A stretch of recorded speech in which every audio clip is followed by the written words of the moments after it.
Vous cherchez une GTI, en tout cas pas abordable, mais qui fonctionne très très bien, et d'ailleurs en coût ça sera relativement faible. Alors malheureusement, pour ceux qui adorent les broom broom, l'huile moteur, etc., ça sera compliqué, mais on va parler de la Lancia HF, pardon. Je connais pas trop ce diminutif, voilà, par rapport à ça, donc par rapport à l'Epsilon. Moi, pour le coup, au départ, cette Epsilon, je la trouvais quand même relativement chère par rapport à la concurrence, par rapport au groupe Stellantis, etc. Mais il faut reconnaître que cette version en fait de 280 chevaux, qui ne sort pas de nulle part, hein, elle est déjà chez Alfa Romeo, chez la Veloce, etc., etc. Ça va être aussi sur la i208. En fait, Stellantis, qu'est-ce qu'ils font? Même châssis, même moteur, même batterie. On a pratiquement les mêmes performances. Je trouve que c'est par contre très très faible. C'est ça qui est plutôt fou. Par contre, au niveau de la concurrence, et notamment de la Renault A290, puisque c'est finalement celle qui est la plus performante, hein. Malheureusement, Renault, avec la Renault 5, je vous l'ai dit, hein, elle est beaucoup moins chère parce qu'en fait, la plateforme était déjà existante, parce que les moteurs étaient déjà existants, c'est de 220 chevaux ou 140 chevaux de la Mégane avec beaucoup de Nm, en fait, qui a été entièrement revu, et qui fait 120-150. Je pense qu'il aurait pu faire un peu plus, 170, mais ils ont décidé de laisser la part belle donc à la 290 en 180, qui est juste bridé, et le 220 chevaux, donc c'est un moteur a priori qui est électrique un peu plus gros, et comme en fait on n'a pas des moteurs qui sont sur l'essieu, et bien au niveau du berceau, ils ont dû tout changer, ils ont dû le faire tomber, hein, au niveau de Dieppe, si ma mémoire est bonne. Donc le véhicule c'est fait en France, batterie Vercors, donc fabriquant en France, etc. Donc Cocorico. Par contre, on a un véhicule qui est, entre guillemets, moins bien, alors je parle techniquement, parce que stylistiquement parlant, vous me direz la différence, l'Ypsilon est quand même très très joli. Eh bien, on a 220 chevaux en traction avec ses avantages et ses inconvénients, notamment de la traction, hein, puisqu'en fait vous avez quand même un très gros couple, et donc sur un véhicule qui est plus ou moins léger, hein, pour une électrique c'est plutôt correct, qui va faire du 6 secondes 4, hein, de mémoire je crois, donc c'est plutôt pas mal, mais qui va quand même tirer. Et d'ailleurs ça va à la fois tirer, et quand vous allez donc positionner la voiture, moi je le vois avec la Mégane, hein, que j'ai 220 chevaux, c'est exactement le même moteur qui fait par contre 7 secondes 2, donc ce qui est un peu plus lourd, avec une batterie de 60 kWh cette fois-ci au lieu de 52, eh bien le train se cherche toujours. Et donc quand on cherche le train, à un moment donné, on ne pouvait pas le prendre. Voilà. Alors, blague à part, vraiment, hein, c'est-à-dire que les deux défauts de ce type de traction, lorsque vous êtes sur un stop et que vous allez tourner et devoir accélérer pour X raisons, hein, tout en respectant les limitations de vitesse, hein, c'est-à-dire que moi j'ai une route de chaque côté, je passe à gauche, eh bien le train va avoir tendance un peu à glisser, surtout quand on a la direction bien sûr qui est à l'avant. Et la deuxième chose, dès qu'on va avoir des routes qui sont un peu dégradées ou notamment mouillées, là ça glisse. Voilà, les pneus Goodyear en tout cas, c'est de la merde. Et la deuxième chose, c'est lorsque vous allez avoir pied dedans alors que le moteur est très vif, et bien en fait on a une direction qui est un petit peu superflue, tu vois, par rapport au couple du moteur, plus à la direction qui est un petit peu électrique. Donc voilà, donc en tout cas je serais très étonné ou en tout cas très intéressé d'essayer ce véhicule.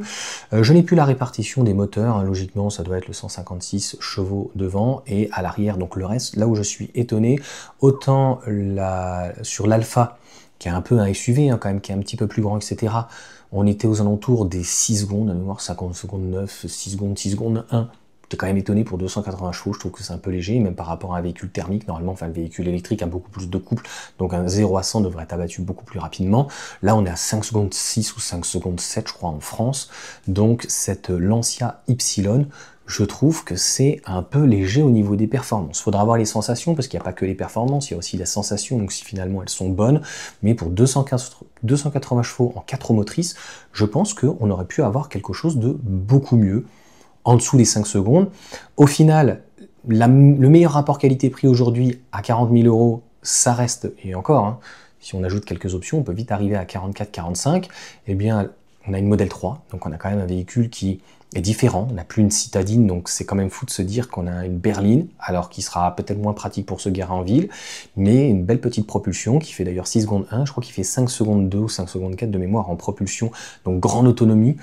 Donc la question se pose, et pour ceux qui veulent vraiment garder un plus petit véhicule, qui n'aiment pas par exemple Tesla, parce que franchement là-dessus c'est la référence, eh bien quand même 4 roues motrices, 280 chevaux, après il y a des petites options qui peuvent changer, avec voilà, le stop and start, et puis etc., les GPS, même si pour le moment non, mais Lancia et le groupe donc Stellantis devraient utiliser aussi Google Automotive, donc ça sera la même chose que Renault, Alpine, et que cette Alpine a 290, donc n'hésitez pas à me dire ce que vous en pensez. Moi je suis vraiment étonné parce qu'au départ, Stellantis avec Lancia, ils se sont dit voilà, on va faire un nouveau modèle.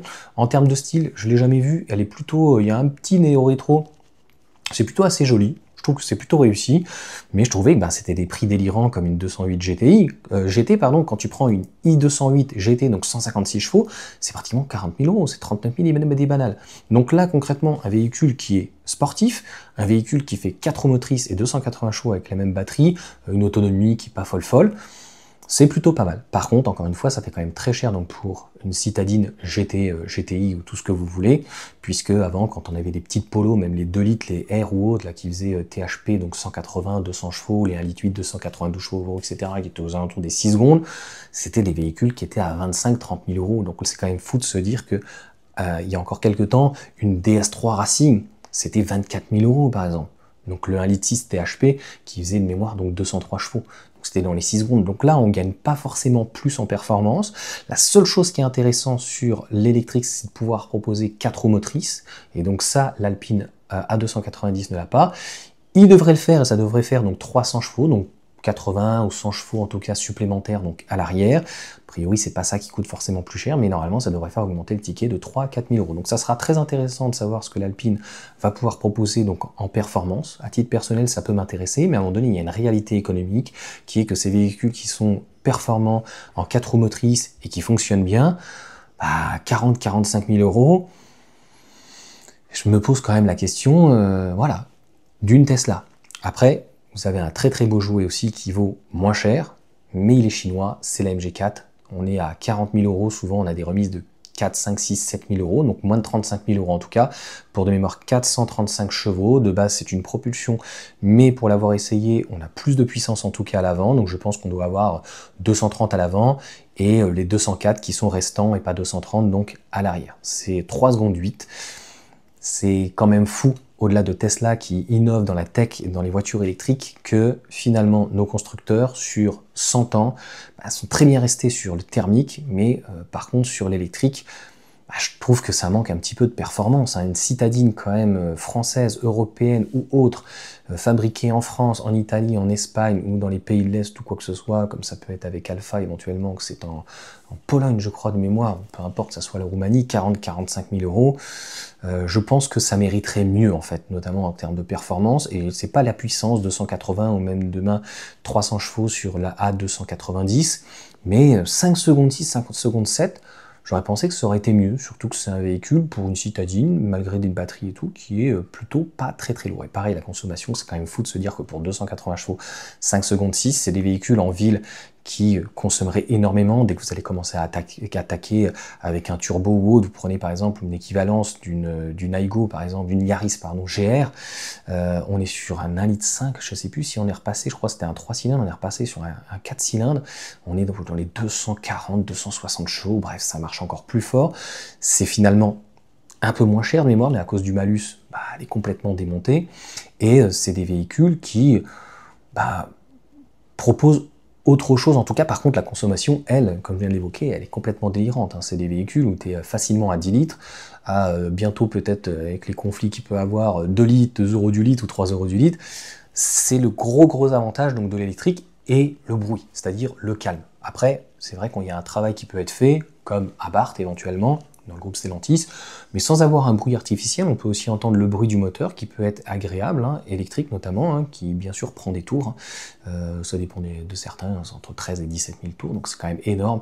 Donc là, le moteur électrique, pour moi, il est beaucoup plus adapté sur un véhicule donc citadin, et on n'a pas forcément besoin d'avoir un vroom vroom, si on peut dire. Donc voilà en tout cas pour cette petite vidéo. Dites-moi ce que vous en pensez.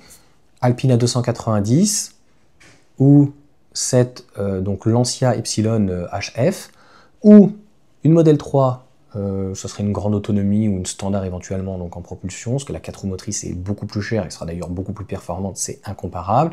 Éventuellement une MG4 X-Power avec 435 chevaux, 3 secondes 8, ça marche très très bien, ou est-ce qu'on reste sur une Yaris donc GR qui fonctionne très bien, je crois que c'est 261 chevaux ou 265, avec ce 1,5 litre, donc je crois 4 cylindres. Bon voilà, par contre il y aura les révisions tous les ans aussi, parce que c'est des véhicules pratiquement de course. Allez, sur ce, ciao à tous, n'hésitez pas à mettre un petit commentaire, à pousser la vidéo, à la partager, et puis à vous abonner. Et puis surtout, ce qui m'intéresse, c'est d'avoir votre avis. Est-ce que le prix est complètement délirant? Est-ce que c'est mieux qu'une Alpine? Moi, je trouve que c'est intéressant, mais au-delà de l'Alpine, ça reste quand même très très cher pour ce type de véhicule électrique. Je pense que ça devrait être au moins 5000 € de moins. Voilà, ça, c'est mon avis. Donc, est-ce qu'il faut revoir la batterie? Est-ce qu'il faut passer à des batteries et des chimies LFP? Et peut-être avoir des véhicules qui soient peut-être un petit peu plus dépouillés pour avoir un prix qui soit un petit peu plus concurrentiel. Allez, sur ce, ciao à tous.